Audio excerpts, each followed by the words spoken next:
ನಾವು ರಾಣೆಬೆನ್ನೂರು ತಾಲೂಕು ಚಿಕ್ಕಹಳ್ಳಿ ಗ್ರಾಮದಿಂದ ಬಂದಿದ್ದೀವಿ ಸರ್. ನಮ್ಮ ಅಣ್ಣ ಮತ್ತು ನಮ್ಮ ಅಣ್ಣನ ಮಗ ಇಬ್ಬರು ಕೆಲಸದ ನಿಮಿತ್ತ ರಾಣೆಬೆನ್ನೂರಿಗೆ ಹೋಗ್ತಿರ್ಬೇಕಾದ್ರೆ ಒಂದು ಯಾವುದೋ ಗಾಡಿ ಗುದ್ಕೊಂಡು ಹೋಗಿ ಕಾಲು ಕಟ್ಟಾಗಿದೆ ಸರ್. ಒಬ್ಬನ ಕಾಲು ಕಟ್ಟಾಗಿತ್ತು, ಒಬ್ಬನ ಮಂಡಿ ಚಿಪ್ಪು ಅದೆಲ್ಲ ಒಡೆದೋಗಿತ್ತು. ಹಾಗಾಗಿ ನಾವು ಅಲ್ಲಿ ರಾಣೆಬೆನ್ನೂರಲ್ಲಿ ಫಸ್ಟ್ ಟ್ರೀಟ್ಮೆಂಟ್ ತೊಗೊಂಡು ದಾವಣಗೆರೆಗೆ ಹೋಗ್ತೇವೆ ಅಂತ ಹೇಳಿದಾಗ ಈ ಸಿ ಜಿ ಹಾಸ್ಪಿಟ್ಲಿಗೆ ಬರ್ಸ್ಕೊಂಡು ಬಂದಿದ್ವಿ. ಇಲ್ಲಿ ಬಂದ ತಕ್ಷಣ ಸಾಯಂಕಾಲ ಒಂದು 5:30-6 ಗಂಟೆಗೇನೋ ಬಂದಿದ್ವಿ ಸರ್. ನಾವಿಲ್ಲಿ ಪೇಷಂಟ್ ತಗೊಂಡು ಬಂದಾಗ ಫಸ್ಟ್ ಟ್ರೀಟ್ಮೆಂಟ್ ಕೊಡೋಕ್ಕೆಲ್ಲ ಸ್ಟಾರ್ಟ್ ಮಾಡಿದ್ರು. ಎಕ್ಸ್ರೇ ಎಲ್ಲ ತೆಗ್ಸಿದ್ರು. ಸಿಟಿ ಸ್ಕ್ಯಾನಿಗೆ ಅಲ್ಲಿ ಹೋಗಿ ಕೇಳ್ಕೊಂಡು ಬಂದ್ವಿ. ಬಂದ ತಕ್ಷಣವೇ ಬರೆದು ಕೊಟ್ಟಿದ್ರು.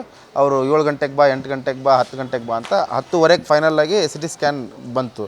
ನಮ್ಗೆ ಇವ್ರು ಒಂದು ಸಲ ಅಡ್ಮಿಟ್ ಮಾಡ್ಕೊಂಡ್ರೆ ಹೊರಗೆ ಕಳಿಸಲ್ಲ ಅಂತ ಹೇಳಿದರು. ಮೊದಲಿಗೆ ಬಂದ ತಕ್ಷಣ ಒಂದು ವಾರದಾಗ ಆಪ್ರೇಷನ್ ಮಾಡ್ತೀವಿ ಅಂತ ಹೇಳಿದರು. ಆಯ್ತು ಸರ್ ಮಾಡಿ ಅಂತಂದ್ವಿ. ಆ ಬ್ಯಾಂಡೇಜ್ ಸುತ್ತಬೇಕಾದ್ರೆ ಇಲ್ಲ 15 ದಿನ ಆಗುತ್ತೆ ಅಂತಂದರು.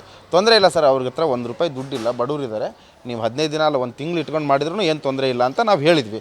ಅದಾದಮೇಲೆ ಸ್ಕ್ಯಾನಿಂಗ್ ರಿಪೋರ್ಟು 15ನೇ ತಾರೀಕು ಆದಮೇಲೆ 16ನೇ ತಾರೀಕು ಸಾಯಂಕಾಲ 6 ಗಂಟೆಗೆ ಬಂತು. ಅವರೇನು ಸಿಟಿ ಸ್ಕ್ಯಾನಿಗೆ ಏನು ಬರೆದು ಕೊಟ್ಟಿದ್ರಲ್ಲ ಸರ್, ಅದು ಬಂದಾದಮೇಲೆ ಅವರು ಅದನ್ನು ತೋರಿಸಿದ್ರು. ನನ್ನ ಹತ್ರನೂ ಅದು ವಿಡಿಯೋ ಇದೆ.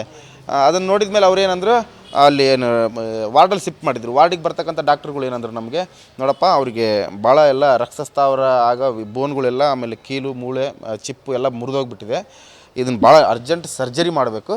ಸೊ ನೀವು ಬಾಪೂಜಿ ಅಥವಾ SS ಹಾಸ್ಪಿಟ್ಲಿಗೆ ಕರ್ಕೊಂಡು ಹೋಗ್ರಿ ಅಂತ ಹೇಳಿದರು ಸರ್. ಅವ್ರಿಗೆ ಬಾಪೂಜಿ SS ಹಾಸ್ಪಿಟ್ಲಿಗೆ ಕರ್ಕೊಂಡು ಹೋಗೋದಾಗಿದ್ರೆ ನಾವು ಇಲ್ಲಿ ಬರ್ತಾನೆ ಇರಲಿಲ್ಲ. ಮತ್ತು ನೀವು ಹೇಳ್ತೀರಿ ಅಂದರೆ ಮಂಗಳೂರು ಕಡೆಗೆ ಎಲ್ಲರೂ ಕರ್ಕೊಂಡು ಹೋಗ್ತೇವೆ ಸರ್. ಮತ್ತು ನೀವು ಹೇಳಕತ್ತೀರಿ ಅಂದರೆ ಅರ್ಜೆಂಟ್ ನೀಡ್ ಐತಿ ಅಂದರೆ ನಾವು ಬೇಕಾದ್ರೆ ಡಿಸ್ಚಾರ್ಜ್ ಮಾಡಿ ಕರ್ಕೊಂಡು ಹೋಗ್ತೇವೆ ಅಂತ ಹೇಳಿದ್ವಿ. ಡಿಸ್ಚಾರ್ಜ್ ಮಾಡಿ ಅಂತ ಹೇಳಿದ ಮೇಲೆ ನಾಳೆ ಬೆಳಗ್ಗೆ ಮಾಡ್ತೀವಿ ಅಂತ ಹೇಳಿದರು. ನಾಳೆ ಬೆಳಗ್ಗೆ ಮಾಡ್ತೀವಿ, ಒಂದು 17ನೇ ತಾರೀಕು ಬೆಳಗ್ಗೆಯಿಂದ ಹಿಡಿದು ಬೆಳಗ್ಗೆ ಹೋದರೆ ಅವರು ಯಾವುದೋ OT ಇದೆ, ಮಧ್ಯಾಹ್ನ ಬಂದು ಮಾಡ್ತೀವಿ ಅಂತಂದರು. ಮಧ್ಯಾಹ್ನಕ್ಕೆ ಹೋದರೆ ಸ್ವಲ್ಪ ಏನೋ ಕೆಲಸ ಇದೆ, ಆಮೇಲೆ ಬಂದು ಮಾಡ್ತೀವಿ. ಸಾಯಂಕಾಲ 5-6 ಗಂಟೆವರೆಗೂ ಅದನ್ನೇ ಕಾಡಿಸಿದ್ರು ಸರ್. ಮಾಡಿಕೊಟ್ರು. ಆದರೆ ಓದಕ್ಕೆ ಬರಲ್ಲ ಇವರು ನಮ್ಮವ್ರಿಗೆ. ನಾವು ಮೊನ್ನೆ ಅಡ್ಮಿಟ್ ಮಾಡಿ ವಾಪಸ್ ಹೋಗಿದ್ವಿ. ನಿನ್ನೆ ಬೇರೆ ಏನೋ ಕೆಲಸ ಇತ್ತು, ಅಲ್ಲಿಗೆ ಹೋಗಿದ್ವಿ ಸರ್ ನಾವು. ಹಾಗಾಗಿ ಅವ್ರಿಗೆ ಏನೋ ಬರೆದು ಕೊಟ್ಟಾರ. ಅವ್ರು ಆ್ಯಂಬುಲೆನ್ಸ್ ಬಾಡಿಗೆ ಮಾಡಿಕೊಂಡು 12,000 11,500 ಆಂಬುಲೆನ್ಸ್ ಬಾಡಿಗೆ ಮಾಡ್ಕೊಂಡು ಅಲ್ಲಿಗೆ ಹೋದರೆ ಅದರೊಳಗೆ ಅವ್ರು ಬರೆದು ಕೊಟ್ಟಾರ ಸರ್. ಡ್ರಾಮಾ ಅಂಥೇಳಿ ಏನೋ ಬರೆದು ಕೊಟ್ಟಾರ ಅಂಥೇಳಿ. ಅವರು ಎಲ್ಲಿನೂ ಹಿಡಿಯೋಕೆ ತಯಾರಿರಲಿಲ್ಲ ಸರ್ ನಮ್ಮ ಪೇಷಂಟ್ನ. ಹಾಗಾಗಿ ಮತ್ತು ಅಲ್ಲಿಂದ ಇಲ್ಲಿಗೆ ವಾಪಸ್ ಕರ್ಕೊಂಬಂದು ಇಲ್ಲಿ DHO ಸಾಹೇಬ್ರನ್ನ ಇವ್ರನ್ನೆಲ್ಲ ಭೇಟಿ ಆದ್ವಿ. ಆಮೇಲೆ ಇಲ್ಲಿ 6 ನಂಬರ್ ಪಟ್ಟು ಅಂತ ಒಂದು ಬರೆದು ಕೊಟ್ಟಿದ್ರು ಸರ್ ಅವರು. ಯಾರಿಗೆ ಪರಮೇಶ್ವರಿಗೆ ಹಾಕೋಕ್ಕಿಲ್ಲ, ಚಂದ್ರಪ್ಪರಿಗೆ ಹಾಕೋಕ್ಕಿಲ್ಲ ಅಂತ. ಅದನ್ನು ಒಂದು ಪಟ್ಟಿಗೆ ₹200 ಸರ್. ಅಲ್ಲಿ ಹೊರಗಲಿಂದ ತೊಗೊಂಬಂದು ಕೊಡ್ರಿ ಅಂತಂದು ಹೇಳಿದರು. ಹೌದಾ, ಅದನ್ನು ನಾವು ತಂದು ಕೊಟ್ವಿ ಸರ್. ನಮ್ಮ ಈ ಪೇಷಂಟ್ ಆರಾಮಾಗ್ತಿತ್ತಲ್ಲ ಅಂತ. ನೀವು ಪರಮೇಶ್ವರನ ಪೇಷಂಟ್ ಸರ್, ಅವರು ಶಿಥಿಲಾವಸ್ಥೆಯಲ್ಲಿ ಇರ್ತಕ್ಕಂಥ ಸಮುದಾಯ ಭವನದೊಳಗೆ ವಾಸ ಆಗ್ಯಾರ ಸರ್. ಬೇಕಾದ್ರೆ ನೀವು ಇಲ್ಲಿಂದ ಹೋಗಿ ಕೇಳ್ಕೊಂಡು ಬಂದ್ರೂ ಅದೇ ಇರ್ಬೇಕು ಸತ್ಯ. ಅವ್ರ ಹತ್ರ ಬೆಳಗ್ಗೆ ಕರೆದ್ರೆ ದುಡಿಬೇಕು, ಸಾಯಂಕಾಲ ಆದರೆ ಊಟ ಮಾಡ್ಬೇಕು ಸರ್. ಆ ಥರದ ಪರಿಸ್ಥಿತಿ ಒಳಗೆ ಅವರಿದ್ದರು ಸರ್. ಹಾಗಾಗಿ ನಾವೆಲ್ಲ ಊರವರೆಲ್ಲ ಸೇರಿ ಅಷ್ಟೋ ನಮ್ಮ ಕಡೆಯಿಂದ ಆಗಿದ್ದು ಮಾಡಿ ನಿನ್ನೆ ಆ್ಯಂಬುಲೆನ್ಸ್ ಬಾಡಿಗೆ ಮಾಡಿ ಕಳಿಸಿದ್ವಿ ಅಲ್ಲಿ ತಗೊಂತಾರ ಅನ್ನೋ ಕಾರಣಕ್ಕೆ. ಆದರೆ ತಗೊಳ್ಳಿಲ್ಲ. ಈಗ ವಾಪಸ್ ಕರ್ಕೊಂಬಂದೇವಿ. ಇವರು ಡಾಕ್ಟ್ರುಗಳು ನಮಗೆ ಮೊದಲೇ ಅಡ್ಮಿಟ್ ಮಾಡ್ಕೊಂಡ್ಮೇಲೆ ಕಳಿಸಲ್ಲ ಅಂತ ಹೇಳಿದರು. ಆಮೇಲೆ ನಮ್ಗೆ ಯಾಕೆ SSC ಕರ್ಕೊಂಡು ಹೋಗು ಅಥವಾ ಬಾಪೂಜಿ ಕರ್ಕೊಂಡು ಹೋಗು ಅಂತ ನಮ್ಗೆ ಇದನ್ನು ಮಾಡಿದರು, ಪ್ರೈವೇಟ್ ಹಾಸ್ಪಿಟ್ಲಿಗೆ ಕರ್ಕೊಂಡು ಹೋಗ್ರಿ ಅಂತ. ಅವ್ರ ಹತ್ರ ಆ ಶಕ್ತಿ ಇಲ್ಲದೆ ಇರೋದಕ್ಕೆ ನಾವು ಇಲ್ಲಿಗೆ ಕರ್ಕೊಂಬಂದಿದ್ವಿ. ಈಗ ಬಡವರಿಗೆ ಅನುಕೂಲ ಆಗಲಿ ಅಂತ ಸರ್ಕಾರಿ ಆಸ್ಪತ್ರೆಗಳು ಇದ್ದಾವೆ. ಇವ್ರದ್ದು ಏನಿರುತ್ತೋ ಗೊತ್ತಿಲ್ಲ ನಮಗೆ. ಆದರೆ ಇದೇ ಹಾಸ್ಪಿಟ್ಲಿಗೆ ಕರ್ಕೊಂಡು ಹೋಗು, ಅದೇ ಹಾಸ್ಪಿಟ್ಲಿಗೆ ಕರ್ಕೊಂಡು ಹೋಗು ಅಂದಾಗ ನಮ್ಮ ಹತ್ರ ಅಲ್ಲಿ ಕರ್ಕೊಂಡು ಹೋಗೋಕ್ಕಾಗಲಿಲ್ಲದಾಗ ಬೇರೆ ಸರ್ಕಾರಿ ಆಸ್ಪತ್ರೆ ಒಳಗೆ ಒಳ್ಳೆಯ ಸೌಲಭ್ಯಗಳು ಸಿಗ್ತಾವಂತ ಅಲ್ಲಿ ಕರ್ಕೊಂಡು ಹೋಗೋಕೆ ನಾವು ಒಪ್ಕೊಂಡ್ವಿ. ಅದ್ರ ಪ್ರಕಾರ ಅವ್ರು ಡಿಸ್ಚಾರ್ಜು ಮಾಡಿಕೊಟ್ರು.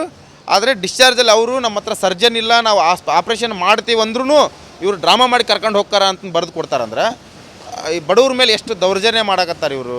ಈಗ ನೀವೆಲ್ಲ ಬಂದಿರಿ ಸರ್, ಇವತ್ತು ನೀವು ಬಂದಿದ್ದಕ್ಕೆ ಈಗೇನೋ ಒಂದು ಲೆಕ್ಕಕ್ಕೆ ನಮ್ಗೆ ಸರಿ ಆಗಕತ್ತೈತಿ, ಹೌದಾ? ಆ ಉದ್ದೇಶಕ್ಕೆ ಯಾರೂ ಇಲ್ಲ, ಯಾರೂ ಕೇಳೋರಿಲ್ಲ ಅಂದ್ರೆ ನಾವು ಇಷ್ಟೆಲ್ಲ ಕೇಳೋರಿದ್ರೆ ನಮ್ಮ ಮೇಲೇ ಎಷ್ಟು ದೌರ್ಜನ್ಯ ನಡೆಯಕತ್ತೈತಿ. ಇನ್ನು ಬೇರೆ ಜನರ ಪರಿಸ್ಥಿತಿ ಏನು? ಆಮೇಲೆ ಇಲ್ಲಿ ನಾವು ಪೇಷಂಟ್ ತಗೊಂಡು ಬಂದಾಗ ಸರ ಒಳಗಡೆ 2 ಪೇಷಂಟ್ ತೊಗೊಂಡು ಬಂದೇವಿ. ನಾವು 4 ಜನ ಜೊತೆಗೆ ಅದೇವಿ. ಇವರೇ ಕರೀತಾರೆ, ಎತ್ತಿ ಹಾಕಿ ಬರ್ರಪ್ಪ, ಈ ಕಡೆಗೆ ಹಾಕ್ರಿ ಅಂತ. ಟೇಬಲ್ ಮೇಲೆ ಹಾಕ್ರಿ, ಅಲ್ಲಿಗೆ ಎಕ್ಸ್ರೇಗೆ ತಗೊಂಡು ಹೋಗಿ ಮಾಡಿ ಒಳಗೆ ಕರೀತಾರೆ. ಆ ಸೆಕ್ಯೂರಿಟಿ ಒಬ್ಬನ ಮೊನ್ನೆ ಕುಡಿದು ಏನು ಬೇಕಾದನ್ನೇ ಮಾತಾಡ್ತಾನೆ. ಅವ್ರು ಒಳಗಡೆ ಇರ್ತಕ್ಕಂಥ ಅಧಿಕಾರಿನೂ ಭೇಟಿ ಆಗಿದ್ದೀವಿ ನಾವು ಸರ. ಇವರ ಕರೀತಾರೆ ಮತ್ತು ಇವರ ಹೊರಗೆ ಹೋಗು ಅಂತಾರೆ. ನಿಮ್ಮ ಕಡೆ ಸ್ಟಾಪ್ ಇದ್ರೆ ನಿಮ್ಮ ಕಡೆ ಸ್ಟಾಪ್ ಇದ್ದರೆ ನಾವು ಯಾಕೆ ಇದನ್ನು ಮಾಡೋಕ್ಕೆ ಹೋಗೋಣ? ನಾವು ನಿಮ್ಮ ಕಡೆ ಸ್ಟಾಪೇ ಮಾಡಬೇಕಲ್ಲ. ಅದನ್ನೆಲ್ಲ ನಮ್ಮನ್ನು ಕರೀಲೇಬಾರ್ದು. ನೀವು ಹೊರಗೆ ಕುಂದ್ರಿಸಿ ಅಂದರೆ ಹೊರಗೆ ಕುಂದ್ರಿಸ್ಬಿಡ್ಬೇಕು ನಮ್ಮನ್ನು. ಇಷ್ಟು ಅನ್ಯಾಯ ಆಗೈತೆ ಸರ್ ಅವರಿಗೆ.